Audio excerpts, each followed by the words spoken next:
वंदे मातरम। मैं संतोष सिंह आप सबका अपना यूट्यूब चैनल आरबीआई मैथ पर एक बार फिर से हार्दिक अभिनंदन करता हूं। कैसे हो गाइज? सब बढ़िया है, सब चकाचक। आई होप आप बहुत अच्छे होंगे। बच्चे, हम आज आपके लिए प्रीवियस ईयर का क्वेश्चन लेकर के आए हैं, बिहार पुलिस का। उस ईयर में जितने भी क्वेश्चंस पूछे गए हैं वो सारे क्वेश्चंस लेकर के हम आपके सामने हाजिर हैं सरकार।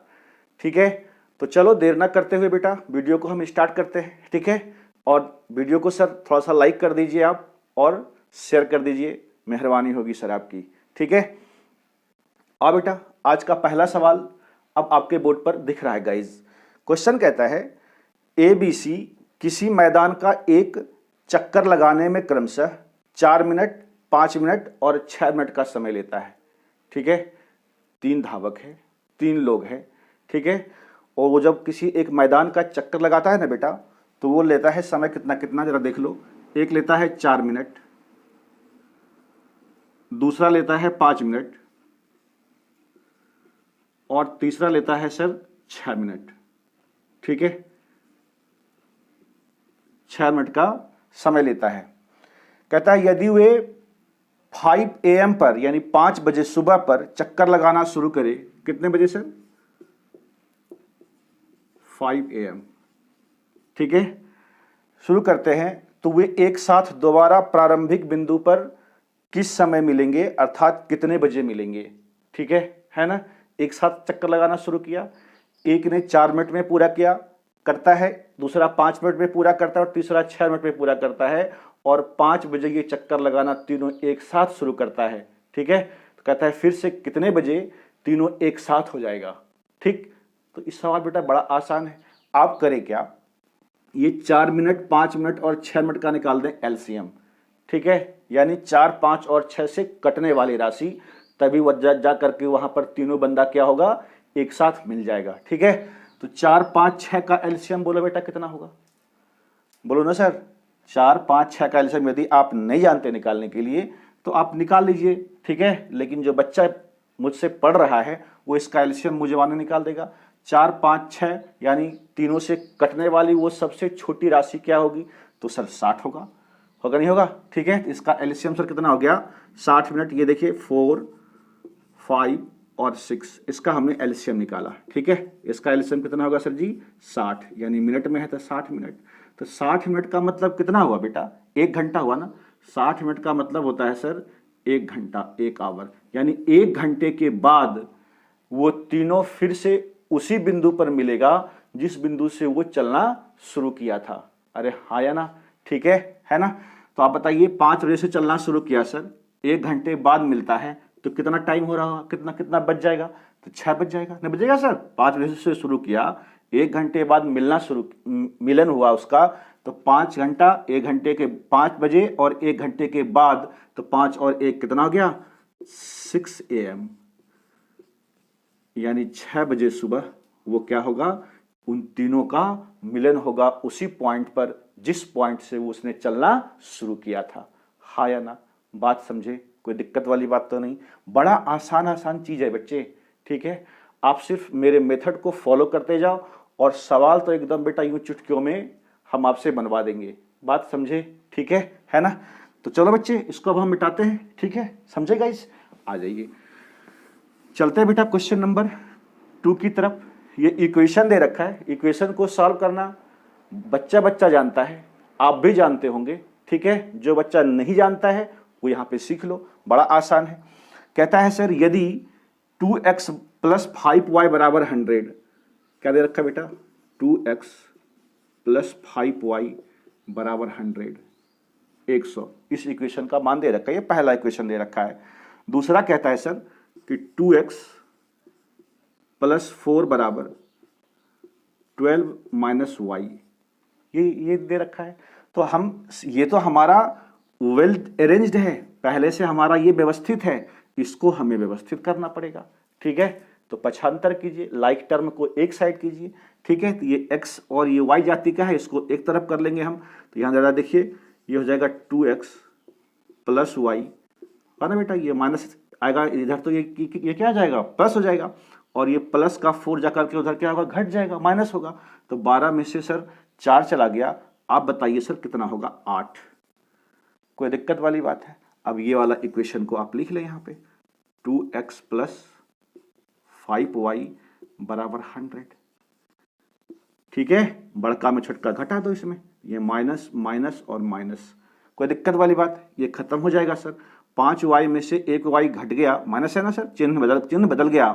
तो 5y में से 1y चला जाएगा, कितना बचेगा बोलो भाई मेरे, 4y।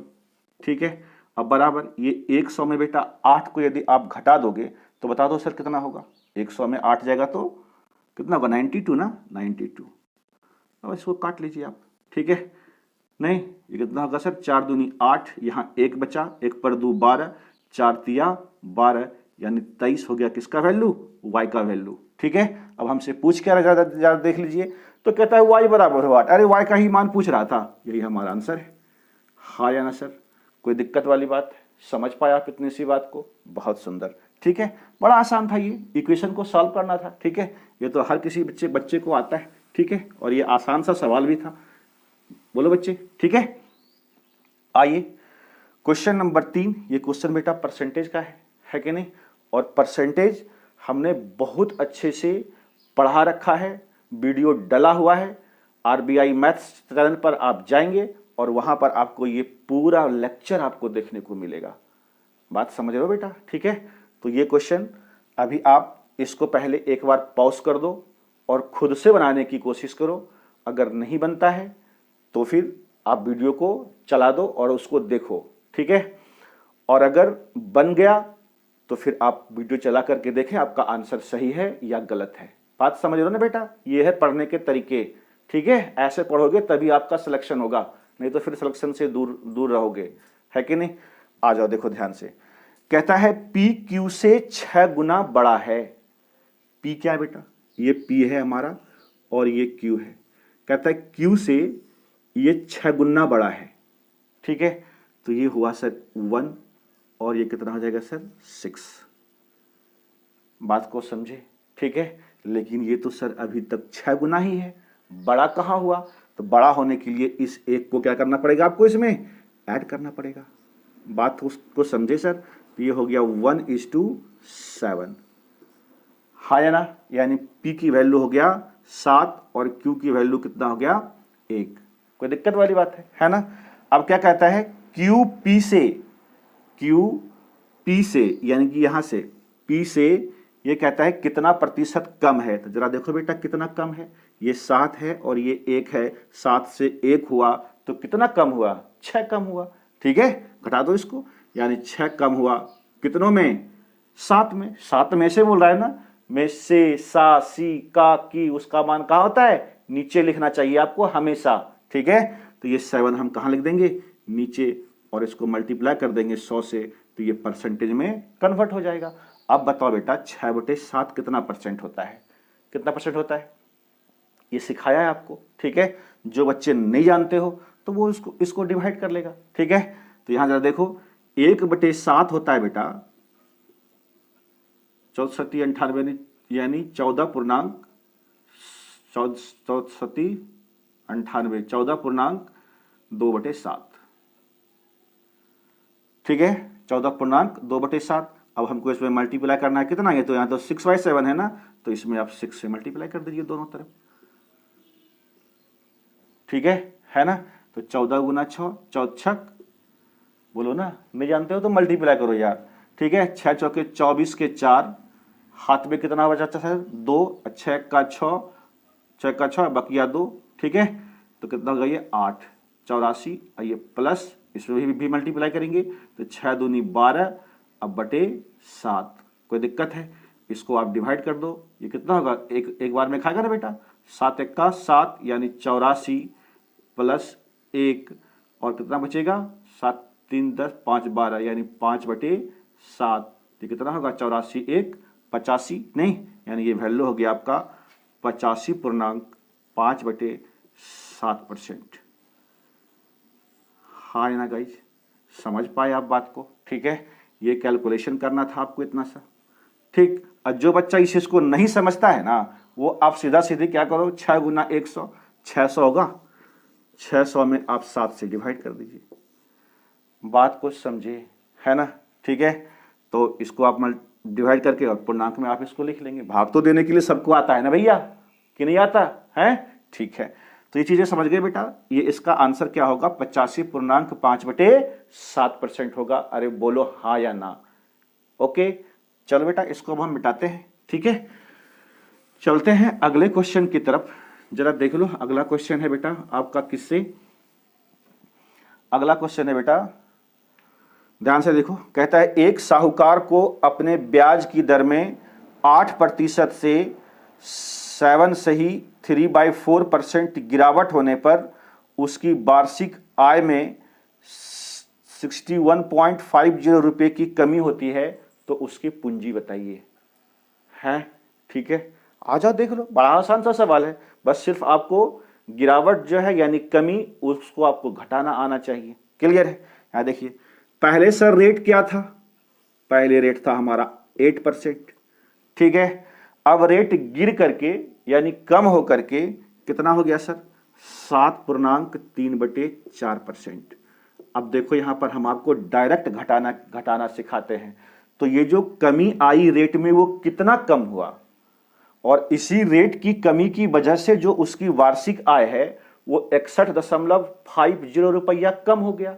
ठीक है, तो आप यहां से निकाल लीजिए कि कितना कमी हुआ, यानी इसके बीच का डिफरेंस, यानी माइनस कर दीजिए, घटा दीजिए। ठीक है, तो अब कई बच्चे इसको घटाने में इतना टाइम ले लेंगे कि फिर आपका सवाल लेट से बनेगा। बात समझ रहे हो कि नहीं? ठीक है, तो इसको घटाने का तरीका क्या है जरा देख लो। डायरेक्ट हम आपको सिखा रहे हैं, ध्यान से समझना। ये 8 में से 7 सही 3/4% हमें घटाने हैं। ठीक है, अगर आप बता दीजिए कि 7 से ये राशि क्या है, थोड़ी सी बड़ी है कि नहीं? तो आप थोड़ी सी बड़ी नहीं, 7 के बाद जो पूर्ण संख्याएं होती है, कंप्लीट नंबर, आप उस पर फोकस कीजिए। तो आप 8 में से 7 ना घटा करके इसको 8 बना दीजिए। ठीक है, यानी 8 घटा दीजिए, तो 8 में 8 जगह कितना बचेगा सर? 0 हो जाएगा ना, हो जाएगा। ठीक, अब क्या कीजिए आप, तो 0 हो गया ये 0, अब प्लस। ठीक, इसको इसमें से घटा दीजिए, 4 में से 3 गया, कितना हुआ? 1, और 1/4। बात समझे? ठीक है, यानी ये हो गया आपका 1/4% एक्चुअल गिरावट। ये कमी कितनी की आई? 1/4% की कमी आई। ठीक है, पर लेकिन सवाल में हमें क्या कहता है सर, कि सवाल में कमी आया लिखा हुआ ये 61.50। तो इसमें जो है अपना वाला जो गिरावट आया है कमी, इसमें आप चिपका दीजिए। ठीक है, तो 1 अब बटे 4 करेंगे तो 4 हालों के कहां चला जाएगा? ऊपर चला जाएगा सर। और ये परसेंट का मतलब क्या होगा? अरे बोलिए ना सर, परसेंट का मतलब 100, तो 100 यहां से मल्टीप्लाई कर दीजिए। हाँ या ना? कोई दिक्कत वाली बात है? तो ये पॉइंट को उड़ाएंगे आप, नीचे 2 0 आएगा, तो ये 100 क्या हो जाएगा? खत्म हो जाएगा। खत्म। ये पॉइंट के बाद 2 अंक है, तो नीचे में बेटा 100 लिखोगे ना, पॉइंट जैसे ही उड़ेगा तो ये 100 से 100 क्या हो जाएगा? खत्म हो जाएगा। अब आप इसमें आराम से इसको मल्टीप्लाई कर लीजिए, घबराने की जरूरत नहीं है। ठीक है, कहीं जल्दीबाजी में गड़बड़ ना हो जाए। ठीक, तो 4 गुना 0 करोगे बेटा, कितना होगा? 0 होगा। 4 पच्चे 20, 0 हाथ में कितना बचा? 2, 4 1 का 4 2 6, और 4 छक 24। ठीक है, यानी 24,600 यही क्या है थी उसकी? यही उसकी पूंजी थी, कैपिटल थी। है ना? बात को समझे? ठीक है, तो यही हमारा क्या है सर? ये हमारा 24,600 क्या है? ये आंसर है। कोई दिक्कत है? समझ पाए आप इतनी सी बात? बहुत बढ़िया। ठीक है, तो ये मेन चक्कर था। ये सवाल कोई बड़े मतलब भारी नहीं था। ये आपको सिर्फ इसका डिफरेंस निकालना आना चाहिए कि पूर्णांकों, अगर एक संख्या कंप्लीट है और दूसरा कुछ से थोड़ा ज्यादा है, तो उसका डिफरेंस कैसे निकाला जाता है, ये चीज आपको पता होना चाहिए। ठीक है, तो ये सवाल आप एकदम यूं चुटकियों में सॉल्व कर देंगे। बात समझ रहे हो? ठीक है, तो चलो बच्चे, इसको अब हम मिटाते हैं और हम चलते हैं अगले क्वेश्चन की तरफ। है ना? समझ पा रहे हो ना बेटा? कोई दिक्कत तो नहीं है? नेक्स्ट क्वेश्चन लेते हैं। क्वेश्चन नंबर 5 सर आपके बोर्ड पर दिख रहा है गाइस, है ना? क्वेश्चन कहता है एक घड़ी का क्रय मूल्य 380 रुपया है। क्रय मूल्य का मतलब उसको 380 रुपये में खरीदा गया है और क्रय मूल्य को हम लोग डिनोट करते हैं किससे? सीपी से। सीपी का मतलब होता है कॉस्ट प्राइस। ठीक है, तो ये सवाल में क्या दे रखा है बच्चे? सीपी हमारा दे रखा है बाबूरे, सीपी दे रखा है 380 रुपया क्रय मूल्य। ठीक है, कहता है इसका मूल्य कितना अंकित करना चाहिए। ठीक है, कितना अंकित करना चाहिए ताकि 5% की छूट के बावजूद भी 25% का लाभ कमाया जा सके। यानी यहां से बेटा हमको एमपी पूछ रहा है। एमपी नया शब्द लग रहा होगा आपको। अंकित मूल्य है मार्क प्राइस। ठीक है, कोई भी सामान जब आप खरीदने जाते हैं तो उसमें मूल्य छपा हुआ होता है कि नहीं होता है? तो वही है ये एमपी, यानी अंकित मूल्य, छापा मूल्य, बात एक ही है। बात समझे? एमपी पूछ रहा है। तो जरा देखो बेटा, ये सवाल है डिस्काउंट का है। ठीक है, हम आपको यहां से एक चीज, एक फॉर्मूला दे रहे हैं ताकि बड़ी आसानी से सवालों को आप सॉल्व कर लें। ठीक है, तो एक ये फॉर्मूला यहां पे ध्यान से देखिए। सीपी और एमपी का जो रेशियो होता है ना बच्चे, वो होता है 100 माइनस डिस्काउंट परसेंट। ठीक है, और रेशियो का साइन दीजिए यहां पर, और एमपी के नीचे लिखिए 100। अगर प्रॉफिट हो रहा है तो प्लस का प्रॉफिट परसेंट, अगर लॉस हो रहा है तो माइनस का लॉस परसेंट। बात समझे? ठीक है ना? यहां से एकदम धड़ल्ले से सवाल बनेगा। और डिस्काउंट का भी वीडियो सर हमने डाल रखा है, पूरा एकदम अपर लेवल तक पढ़ाया है।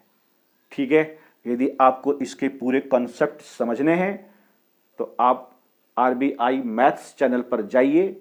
ठीक है, और वहां पर ढूंढिए कि डिस्काउंट, या आप ऐसे भी लिखेंगे डिस्काउंट बाय संतोष सर, तो आपको जो है डिस्काउंट का पूरा वीडियो दिख जाएगा। बात समझ रहे हो? ठीक है, तो आ जाओ बेटे, अब हम इसको सेट कर लेते हैं। कहता है 5% का छूट, तो ये डिस्काउंट क्या है हमारा? 5% का। 100 में 5 घट जाएगा, कितना होगा सर? 95। बोलो हाँ या ना। ठीक है, हैं? अब कहते हैं कितना? इसके बावजूद भी 25% का लाभ कमाता है वो, तो 25% प्रॉफिट दे रखा है ना, तो इसको जोड़ देंगे हम 100 और प्लस 25, कितना होगा? 125। ये रेशियो निकल के चला आया, है ना बेटा? ठीक है, अब आप इसको क्या करें? काट दीजिए। ठीक है, काट दो, देख लो इसको। ये 5 से कट जाएगा, ये कितना होगा? 19 पचे 95 और 25 पचे 25 से नहीं, यानी 19:25। ये हमारा रेशियो निकल गया। सवाल में कहता है कि सीपी कितना है सर? 380। आपने सीपी कितना निकाला? 19। तो ये 19 रिप्रेजेंट करेगा कितनों को? 380 को। तो 19 दूनी 38, यानी 20 का मल्टीपल है सरकार। बोलो, अगर ये 20 का मल्टीपल है तो जो भी चीज आपसे पूछा जाएगा ना, उसमें आप भी 20 से यानी 20 से मल्टीप्लाई कर दीजिए। तो हमसे क्या पूछा था? एमपी पूछा है, कितना मूल्य अंकित करना चाहिए। ठीक है, तो एमपी सर हमारा कितना है? 25। इसमें भी कितने का मल्टीपल हो जाएगा? 20 का। क्योंकि यहां पर 20 का मल्टीपल है, अब आप इसको मल्टीप्लाई कर दीजिए तो 25 दूनी कितना होता है सर? 50, और 1 0 इसको बराबर एकदम आराम से लिख दीजिए, यानी 500 रुपया क्या है सर आपका? बता दीजिए जरा सा। 500 रुपया क्या हो गया आपका? एमपी। ठीक है ना? ये 500 रुपया आपका आंसर है। समझ पा रहे हो बेटा? हैं? समझा पा रहे हम आपको अच्छे से? यदि समझा पा रहे हैं सर तो लाइक कर दीजिए और कमेंट में लिख दीजिए यस सर। ठीक है? हैं? तो चलो बच्चे, इसको अब हम मिटाते हैं। ठीक है, इसी तरीके से सवाल हम एकदम फटाफट से कर लेंगे, चुटकियों में कर लेंगे। ठीक है, तुम टेंशन ना लो, तुम अपना सारा टेंशन मुझे दे दो बेटा। ठीक है, और आप सिर्फ पढ़ाई पे फोकस कर लो, एकदम मन लगा करके। ठीक, ताकि आपका सिलेक्शन हो जाए। बात समझ रहे हो? और मैथ का क्वेश्चन आपसे तो बिल्कुल छूटे ही ना छूटे। क्लियर है? क्वेश्चन नंबर 6 अब आपके बोर्ड पर दिख रहा है गाइस। ठीक है, क्वेश्चन नंबर 6 कहता है 3547 का पावर 245 में इसका इकाई अंक क्या होगा?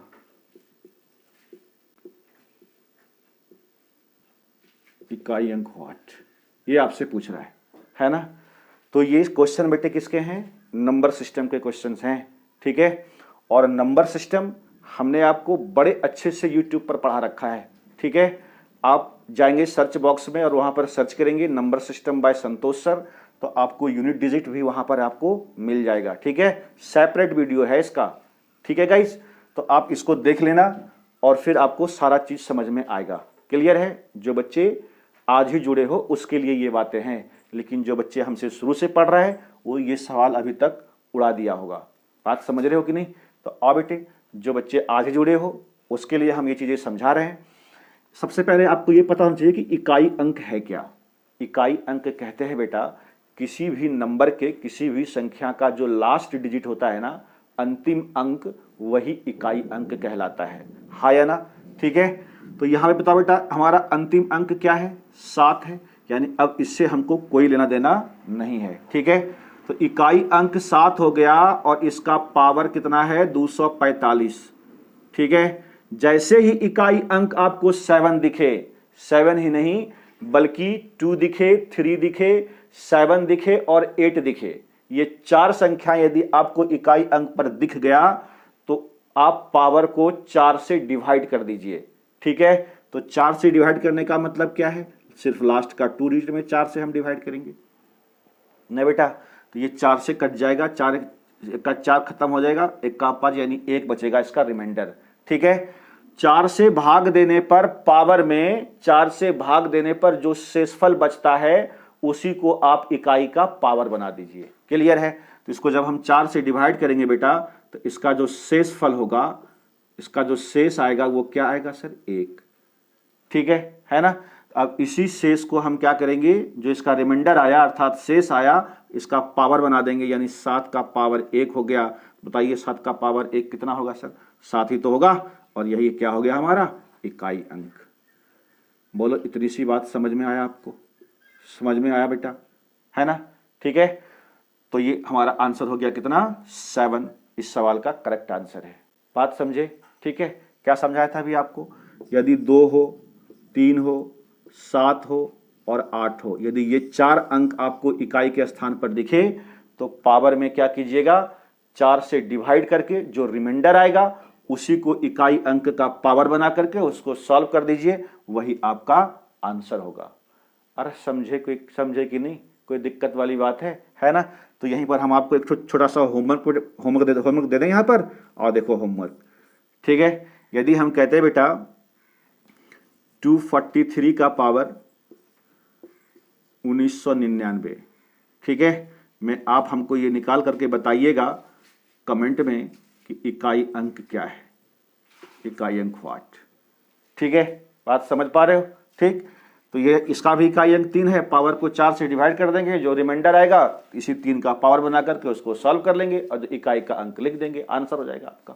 ठीक है, समझ पाए मेरी बात? तो चलो बेटा इसको अब हम मिटाते हैं। ठीक है ना? आते बेटा क्वेश्चन नंबर 7 की तरफ। क्वेश्चन नंबर 7 कहता है बेटा ये पाइप एंड सिस्टर्न यानी नल और टंकी का सवाल है। ठीक है, आप ध्यान से समझिए नल और टंकी का कॉन्सेप्ट होता क्या है।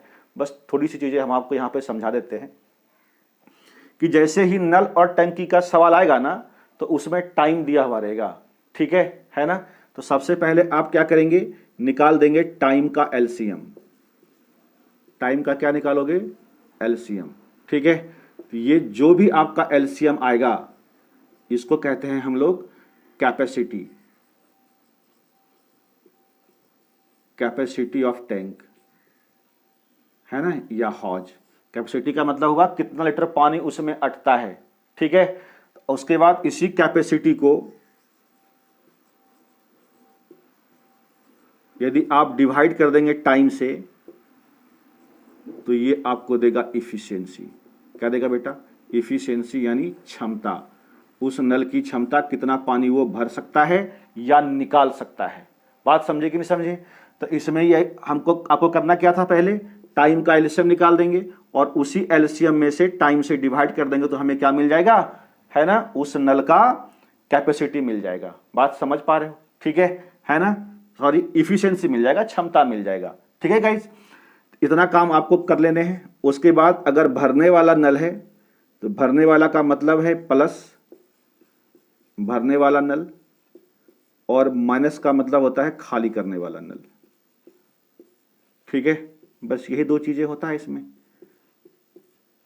बात को समझे, ठीक है ना। यही काम हम क्या करेंगे बेटा, अभी अभी करते हैं। देखिए सवाल में क्या कहता है, इसको आप लिख लिए होंगे, लिख लिया बेटा हैं, इसको मिटाते हैं, ठीक है। देखो सवाल कहता है दो पाइप किसी हौज किसी हौज को क्रमशः 6 घंटे तथा 9 घंटे में भर सकता है। देखिए तो ये है 6 घंटा और 9 घंटे में क्या कर सकता है, ये भर सकता है, यानी ये भरने वाला पाइप है, ठीक है, प्लस लिख दीजिए। और कहता है तीसरा पाइप इसे 12 घंटे में खाली कर देता है।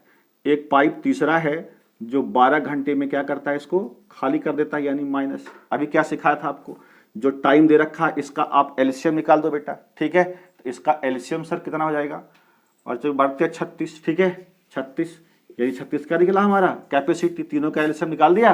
अब इसको आप इसमें से डिवाइड कर दीजिए, 6 के 36, 9 चौके 36, 12 तिया 36, क्लियर है। अब यानी इसका मतलब है कि पहला नल 1 घंटे में 6 लीटर पानी भरता है या 6 यूनिट पानी भरता है, ठीक है, ये भरने वाला है। दूसरा नल 1 घंटे में 4 लीटर पानी भरता है, और तीसरा नल 1 घंटे में 3 लीटर पानी क्या करता है, निकाल देता है, यानी खाली कर देता है, क्लियर है ना। तो ये सब क्या है हमारा प्लस प्लस और ये माइनस, ये खाली करने वाला है। इसको जोड़ दीजिए, 6 और 4 कितना हो गया, 6 और 4 10, और 10 में से ये 3 घट जाएगा, ये कितना हो जाएगा बेटा 7, ठीक है। थंडरिंग हो रहा है बेटा, उसका आवाज थोड़ा थोड़ा आ रहा होगा आपको, ठीक है, तो आप घबराना मत। तो 7 जो आया, ठीक है, यानी 7 लीटर पानी ही वो भर पाएगा 1 घंटे में, और टंकी की क्षमता है कितनी 36 लीटर की। इसको इसमें से डिवाइड कर दीजिए, ठीक है, तो कितना हो जाएगा 7 पचे 35, 1 बचेगा सर 36 हो जाएगा, और ये बटे 7, यानी इतना घंटा क्या होगा उसको लगेगा टंकी को भरने में, ठीक है। यानी 5.1/7 घंटे में टंकी क्या हो जाएगी आपकी, भर जाएगी। हाँ या ना, समझ पाए मेरी बात को, बहुत सुंदर। तो ये भी बेटा सवाल हमने आपको करवा दिया बड़े प्यार से, ठीक है। ये नल टंकी का थोड़ा सा कॉन्सेप्ट आपको सिखा दिया यहीं पर, और आप अब इस तरह के सवाल यदि आएंगे आपके पेपर में तो कर लीजिएगा, कर लेंगे ना सर। और बेटा दूसरा क्वेश्चन लेते हैं हम, क्वेश्चन नंबर 8। ये क्वेश्चन बेटा प्रॉफिट एंड लॉस का है, और बड़ा ही आसान सवाल है, जरा देखना। कहता है 20 कलम का क्रय मूल्य अभी आपको सिखाया था सीपी है, ठीक है। तो 20 कलम का सीपी यानी क्रय मूल्य, ठीक है, 25 कलम के विक्रय मूल्य के बराबर है। 25 कलम के विक्रय मूल्य यानी एसपी के क्या है सर, ये बराबर है। एसपी का मतलब होता है सेलिंग प्राइस, कितना में आपने वस्तु को बेचा। अरे समझ पा रहे हो, ठीक है। ये कटता है तो बेटा काट लीजिए आप, दोनों बराबर है, सवाल में लिखा है इसलिए हमने यहाँ पर इक्वल का साइन दिया है। ये हो गया 5 चौक 20 और 5 25। तो बोलो मेरे बच्चे, यहाँ से सीपी और एसपी का यदि हम रेशियो निकालेंगे तो क्या होगा 5:4, है ना, ठीक है। जरा ध्यान से देखना, यहाँ पर सीपी और एसपी का रेशियो सर कितना निकल गया हमारा 5:4। इसका मतलब है कि सीपी का मतलब है क्रय मूल्य, 5 रुपये में आपने किसी भी वस्तु को खरीदा और 4 रुपये में बेच दिया, तो बताइए सर आपको लाभ होगा या हानि, प्रॉफिट होगा या लॉस होगा। 5 की वस्तु 4 में बेच दिया सर, लॉस ही तो होगा आपको, ठीक है।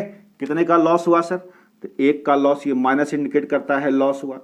और ध्यान देना, प्रॉफिट परसेंट हो या चाहे लॉस परसेंट, यदि कुछ ना कहा जाए तो वो हमेशा किस पर, सीपी पर निकलता है, क्रय मूल्य पर, ठीक है। क्रय मूल्य है कितना सर 5, तो 1/5% बनाने के लिए इसको 100 से मल्टीप्लाई करोगे बेटा, ये कट जाएगा, यानी कितना होगा 20/25 यानी 20%, और ये माइनस का मतलब है कि आपको क्या हुआ सर, हानि हो गया, यानी लॉस। अरे बात समझे, ठीक है। क्वेश्चन नंबर 9, ठीक है, 9 क्वेश्चन पूछा गया था इस ईयर में, प्रीवियस ईयर में, तो हम वो भी सारा क्वेश्चन कर लेंगे, ठीक है। ये क्वेश्चन है बेटा, ये क्वेश्चन है आपका बोट एंड स्ट्रीम, नाव और धारा से, है कि नहीं, ध्यान से देखना जरा। नाव और धारा का थोड़ा सा हम आपको कॉन्सेप्ट सिखाते हैं, ठीक है। ये स्ट्रीम है यानी धारा, और ये नाव है, ठीक है बेटा। तो नाव की चाल x किलोमीटर प्रति घंटा हमने माना, तो ये चाल जो है ये क्या है, शांत जल में नाव की चाल, बात समझ रहे हो, यानी जब स्थिर है तब इसकी चाल है। और धारा का वेग हमने माना y किलोमीटर प्रति घंटा, ठीक है। तो अब आप बताइए सर, जिस ओर धारा बह रही है उसी ओर नाव भी जा रही है, तो नाव का स्पीड बढ़ेगा या घटेगा? बहुत सुंदर, बिल्कुल बढ़ जाएगा। ठीक है, क्योंकि धारा भी तो उसको अपनी अपनी तरफ लेकर के जाएगा। ठीक है, तो इसका स्पीड बढ़ जाएगा सर, यानी x प्लस वाई किलोमीटर प्रति घंटा। ये x प्लस वाई किलोमीटर प्रति घंटा क्या निकाले सर? ठीक है, ये है हमारा धारा की दिशा में, धारा की दिशा में नाव की चाल। बात समझे? और धारा बेटा कभी नहीं बदलता, ये धारा है हमारा। ठीक है, अब वही नाव वापस मुड़ करके आ रही है, नहीं, जिसका क्या है, ये x किलोमीटर प्रति घंटा है। ठीक है, और ये y किलोमीटर प्रति घंटा है, हाँ या ना? ठीक है, ये क्या है हमारा, y किलोमीटर प्रति घंटा है। तो अब आप बताइए, धारा के विपरीत नाव बेटा चल रही है, तो विपरीत चलेगा तो धारा, ये जो नाव का जो गति होगा वो क्या होगा, कम हो जाएगा। इसको आप घटा देंगे, जैसे ही विपरीत होगा चाल को घटा देंगे, x माइनस वाई किलोमीटर प्रति घंटा। ये जो चाल निकल के आता है ये है धारा के विपरीत, धारा के विपरीत नाव की चाल, हाँ या ना? ठीक है, बस इतना सा कॉन्सेप्ट बेटा आप सिर्फ ध्यान में रखोगे, आपका सारा सवाल बनेगा इस पर। और फॉर्मूला तो आप जानते हैं, समय बराबर दूरी बटे चाल, समय बराबर दूरी बटे चाल। बोलो ना, जानते हो कि नहीं जानते हो, है कि नहीं? तो बस सिर्फ इतना आप ध्यान रखना कि यदि धारा की दिशा में नाव जाती है तो उसका चाल बढ़ जाएगा, यानी दोनों के चाल को जोड़ देंगे। और धारा के अगर विपरीत जाता है तो हम उसके चाल को क्या करेंगे, घटा देंगे। इसको कहते हैं रिलेटिव स्पीड। ठीक है, आपेक्षिक चाल या सापेक्ष चाल। बात समझ रहे हो कि नहीं? ठीक है, तो ये चीजें आप समझ गए, बस इतना सा आपको कॉन्सेप्ट ध्यान में रखना है। उसके बाद हम इसको मिटाते हैं और हम ये क्वेश्चन करते हैं सर, क्वेश्चन नंबर 9। क्लियर है ना? आ जाओ, देखो जरा ध्यान से। कहता है एक तैराक की शांत जल में गति 22 किलोमीटर प्रति घंटा है। शांत जल किसको माने थे हम, x की वैल्यू। ठीक है, यानी x का मान कितना है सर हमारा, 22 किलोमीटर प्रति घंटा, है कि नहीं है? और धारा का वेग सर, यानी y का मान कितना है, 4 किलोमीटर प्रति घंटा। कोई दिक्कत है?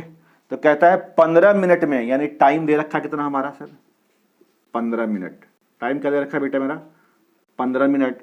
कहता है कितनी दूरी तय करेगी, तो बताइए सर, दूरी बराबर क्या होता है फॉर्मूला, दूरी बराबर चाल गुना समय। और अभी बताया था आपको क्या क्या कहता है, धारा के विपरीत बोल रहा है ये। ठीक है, यानी नाव इधर जा रही है तो ये धारा इधर है कि नहीं है? तो विपरीत आएगा, विपरीत अगर आया है तो क्या सिखाए थे आपको, चाल को घटा दीजिए। तो 22 में से सर 4 चला जाएगा, तो बताइए सर कितना होगा, 20 18 हो जाएगा। ये 18 अब गुना 15। ठीक है, 18 गुना 15, और ये मिनट को हम क्या करेंगे बेटा, घंटा में हम बदल लेंगे, हाँ या ना? कोई दिक्कत वाली बात है? ठीक है, समझ पा रहे हो सर जी आप? आइए, तो ये मिनट को हम बदल लेंगे सर किस में, घंटा में। क्योंकि ये किलोमीटर प्रति घंटा है तो हम क्या कर लेंगे, इसको 60 से डिवाइड कर लेंगे। ठीक है, बात समझ पा रहे हो आप? ठीक, तो 15 बटे कितना हो जाएगा, 60। 15 चौके 60 हो गया, ये 1/4, ये 2 दूनी 4, और 2 नमा 18, यानी 9/2, यानी 4.5 किलोमीटर। ये आपका आंसर है। बोलो बेटा, समझ पाए कि नहीं समझ पाए? ठीक है ना? तो ये बेटा था क्वेश्चन उस पूरे साल का। ये हमने पूरा क्वेश्चन आपको करवाया है। ठीक है गाइज?